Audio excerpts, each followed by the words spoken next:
Hi friends, brothers and sisters. My name is Tin and welcome to Pathways of Hope. Today's gospel is from Luke 12 verses 35 to 38. Jesus tells his disciples of a metaphor about being a servant who's alert and ready to receive his master when he comes home from a wedding feast. So say you had a very big, nice house and you hired a security guard to watch over the place while you're away. And so you go and come back late into the night only to find the guard asleep, snoring even, and wouldn't even wake up to the sound of your car horn. Won't you be disappointed and think, well, what if a robber had come in? Or what if a thief had come? The guard wouldn't have been awake to protect my place. Today's gospel is like that. Jesus tells his disciples that we should be alert, awake, and ready to receive our master when he comes, or to wait for our master's arrival. And that's when Jesus comes again to judge the world, or at the hour of our death, which we don't know, or when Jesus arrives into our hearts in our daily lives. So Jesus says first, gird your loins. In other Bible translations, this means be dressed for action. So in the old times, men wore tunics up to their feet, so it was very long.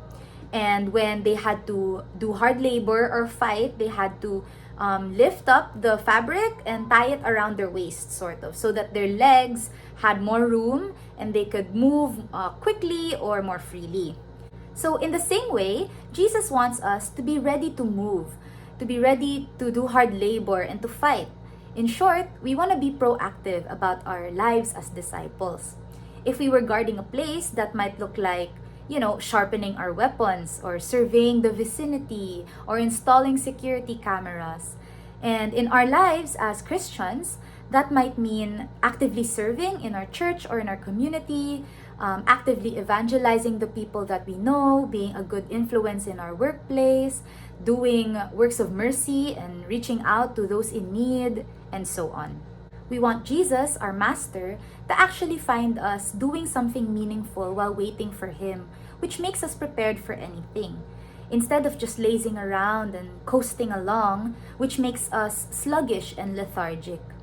Pope Francis, in one of his messages to the youth, says, "The times we live in do not call for young couch potatoes, but for young people with shoes, or better, boots laced. The times we live in require only active players on the field, and there is no room for those who sit on the bench.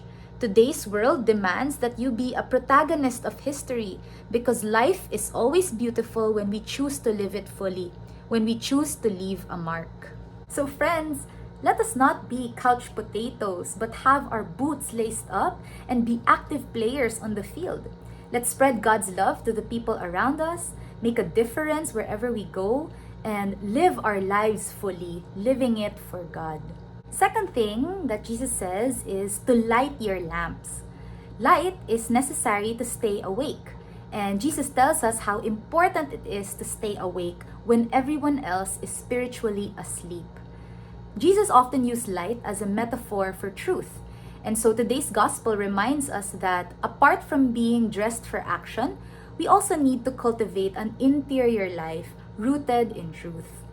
Our interior life is cultivated through prayer, scripture, and the sacraments. So if we were guarding a place, that just means not getting distracted by the things around us, focusing on the CCTV, for example, or focusing on our duty to guard the place and wait for our master's arrival. And in our lives as Christians, this also just means not getting distracted by worldly desires and pleasures. And prayer, scripture, and sacraments are those things that help us focus on God, focus on what's truly important, and helps us fix our gaze on Jesus.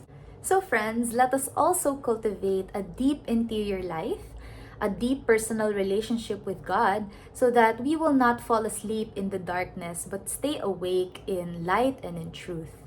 Perhaps it's now good to ask ourselves and reflect, am I dressed for action? And am I spiritually awake? Friends, today I pray that all of us will have the grace to do meaningful service to God while we wait for Him, and that we will all cultivate a deep interior life, a deep personal relationship with God so that we can stay awake as we wait for Him. If you have been blessed and inspired by this reflection, please like and share Pathways of Hope to your friends and loved ones. Again, my name is Tin. Thank you and have a great day.